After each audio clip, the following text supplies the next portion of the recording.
রমাদান দিনের বেলা খেতে মনে যায় খাই আমার প্রবৃত্তি খেতে চাই কথা আমরা শুনি কথা পাই না রমজানে খেতে মনে যায় আমরা খাই কৃষ্ণ গলা থেকে যায় গলা থেকে যায় একটু পানি জায়গা দিবি বিবাহিতরা দিনের বেলা স্ত্রীর সাথে কি মেলা দেখা যায় আপনি সারা বছর নফস আমাদেরকে নিয়ন্ত্রণ করে রমাদানে নফসের উপর আমরা নিয়ন্ত্রণ প্রতিষ্ঠা করি নফসের বাধা আমরা রমাদানে পেয়ে ধরে দিতে হবে ঠিক না এজন্য আমার প্রিয় ভাইরা নফসের উপরে নিয়ন্ত্রণ নিতে চাইলে রমাদানের রোজার কোনো বিকল্প নাই এটা এমন না এই মাসের স্বেচ্ছাসেবক দল কিছু কয় না ভাই বসেন এটা আশা জায়গা নিয়ে আমার রমজানের কথা শুনলে আশা জায়গা না হৃদয়ে হ্যাঁ এটা যা রমাদান আল্লাহু সামা وقل الله جهنم الشياطين رمضان আসলে আকাশের দরজাগুলোকে দেওয়া হয় জান্নাতে জাহান্নামের দরজাগুলোকে লক করে দেওয়া হয় শয়তানকে জান্নাত করা হয় এবাদত করতে শুরু করতেই মনে চায় সুবহানাল্লাহ রমজানে এবাদতের যে মজা পাওয়া যায় সারা বছর কোনো আসে মজা পান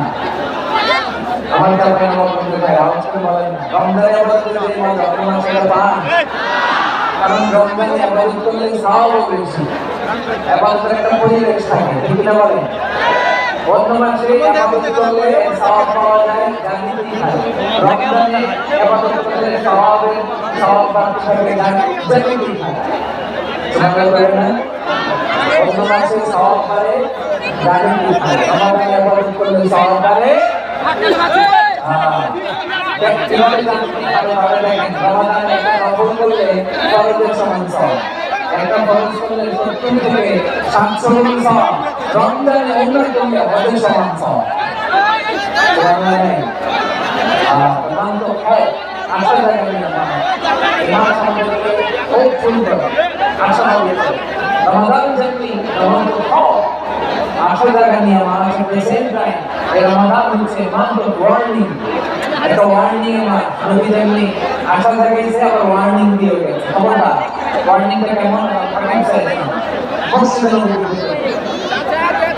হঠাৎ তিনি মসজিদে নববীর মিম্বারে পা রেখে বললেন আমিন দ্বিতীয় ধাপে পা রেখে বললেন আমিন সাহাবারা অবাক হয়ে বললেন ইয়া রাসূলুল্লাহ ইয়া হাবিবাল্লাহ তিনবার শুধু আমিন আমিন বললেন কেন বললেন এই মাত্র মানুষ দেখতে পাইলে না